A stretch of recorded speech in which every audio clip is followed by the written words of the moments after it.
Halo, selamat malam, Sir Fernando. Saya Tony Gunawan dari Prodi International Trade.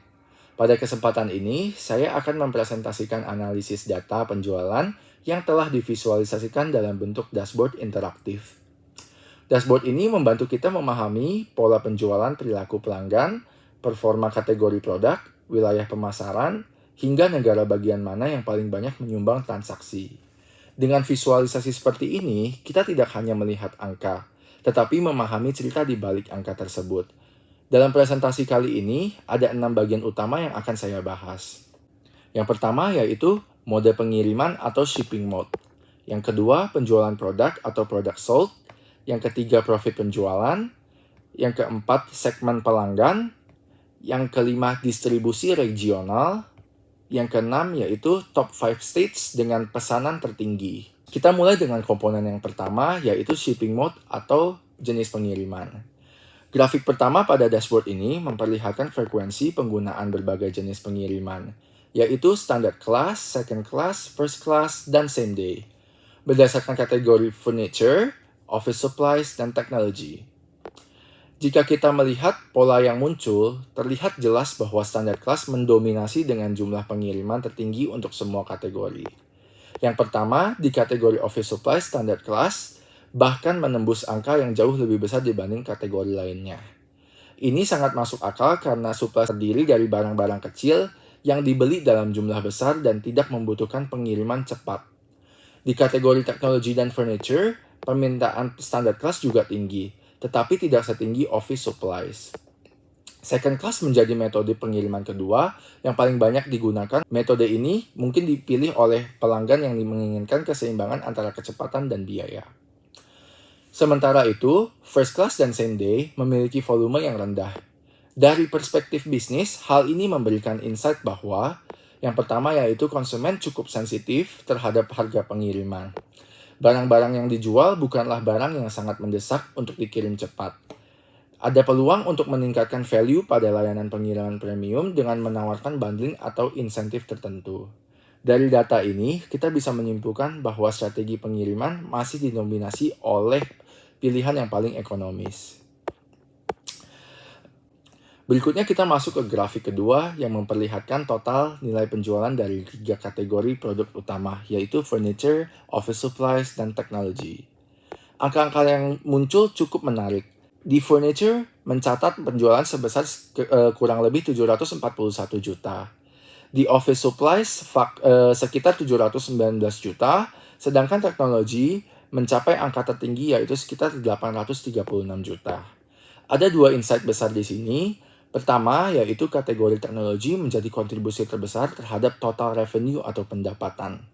Ini menunjukkan bahwa meskipun mungkin tidak dibeli dalam frekuensi tinggi, seperti office supplies, nilai per unit yang lebih mahal membuat total penjualannya lebih tinggi.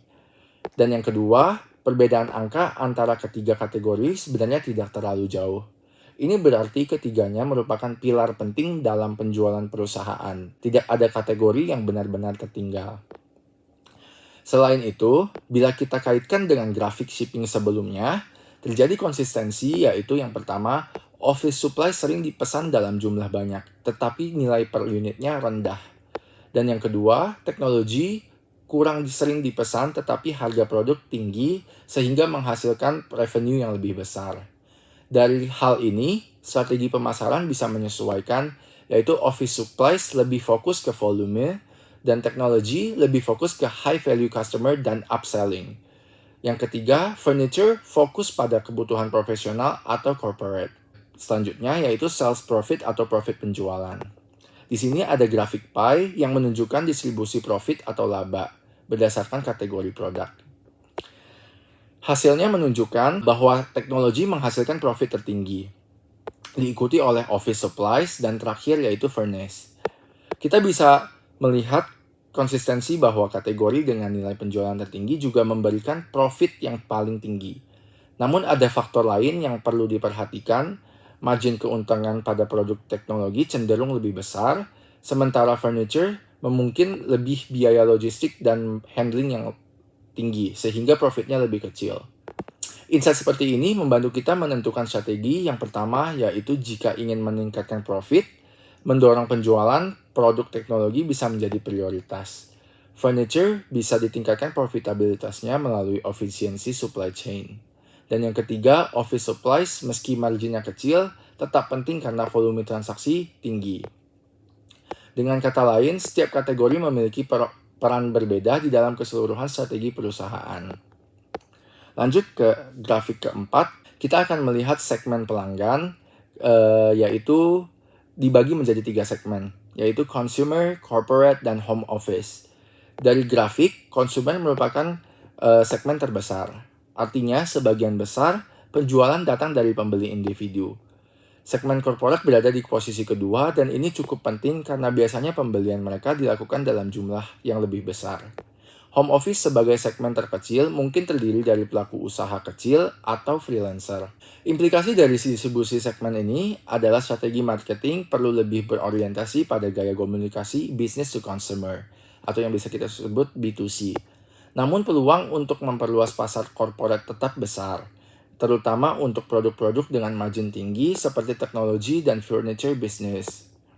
Selain itu, target iklan, campaign, atau bundling produk bisa disesuaikan dengan masing-masing segmen untuk meningkatkan engagement atau konversi. Grafik kelima kita bisa lihat order product per region. Grafik ini membandingkan jumlah produk yang dipesan dari 4 wilayah utama yaitu Central, East, South, dan West. Dari data terlihat bahwa West mendominasi jumlah pesanan. Disusul dengan East, kemudian Central, dan terakhir South dengan jumlah yang paling rendah. Kita analisis lebih jauh. Mengapa wilayah West lebih tinggi? Kemungkinan faktor utamanya yaitu populasinya besar, pendapatan rata-rata lebih tinggi, akses logistik yang kuat, konsumen lebih konsumtif dibanding wilayah lain. Next, East dan Central berada di posisi tengah. Ini menunjukkan pasar yang stabil, bisa jadi wilayah-wilayah ini memiliki banyak perusahaan atau pusat perkantoran. Di sisi lainnya, South memiliki pemesanan yang paling rendah. Ini menjadi peluang besar apakah karena kurangnya aktivitas marketing, apakah daya beli lebih rendah, atau distribusi yang kurang maksimal. Bagian ini dapat menjadi fokus improvement. Data regional seperti ini penting untuk menentukan alokasi anggaran, pemasaran, dan logistik. Di grafik yang terakhir, yaitu top 5 states negara bagian dengan pesanan tertinggi. Grafik terakhir menunjukkan 5 negara bagian dengan jumlah tertinggi. Data ini cukup menarik karena California menunjukkan lonjakan pesanan yang sangat tinggi dibandingkan dengan negara bagian lainnya. California menjadi penyumbang terbesar karena beberapa faktor. Yang pertama, yaitu populasi terbesar ada di Amerika Serikat. Aktivitas ekonomi yang tinggi, banyak perusahaan, teknologi dan industri kreatif, tingkat konsumsi masyarakat yang tinggi, itu menjadi faktor-faktor penyumbang kenapa California menjadi salah satu state yang paling besar. Negara bagian lain seperti New York, Texas, Pennsylvania, dan Washington juga terlihat memberi kontribusi signifikan meski jauh lebih kecil dari California. Dengan data ini, perusahaan bisa menentukan California perlu dijadikan prioritas utama dalam pemasaran dan distribusi. Negara bagian lain bisa dimaksimalkan melalui strategi target yang lebih spesifik. Pasar yang lemah bisa diperkuat melalui promosi atau diskon. Secara keseluruhan, grafik ini menunjukkan distribusi penjualan yang tidak merata, tetapi memiliki potensi pertumbuhan yang besar. Kesimpulan besar dari presentasi ini, yang pertama, standar kelas adalah metode pengiriman paling dominan, menunjukkan sensitivitas konsumen terhadap biaya. Yang kedua, teknologi menjadi kategori paling berkontribusi terhadap revenue dan profit. Dan yang ketiga, segmen konsumer merupakan pasar terbesar dan perlu menjadi fokus utama pemasaran.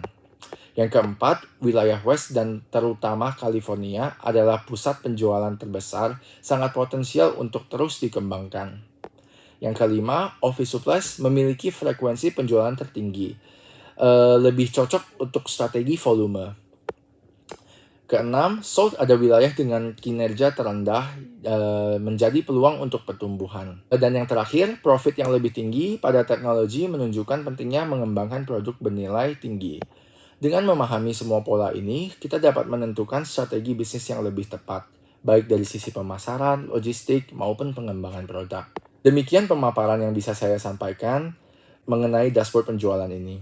Semoga analisis ini memberikan gambaran jelas mengenai posisi perusahaan, kekuatan pasar, dan peluang yang dapat dimaksimalkan. Terima kasih atas perhatian dan waktunya.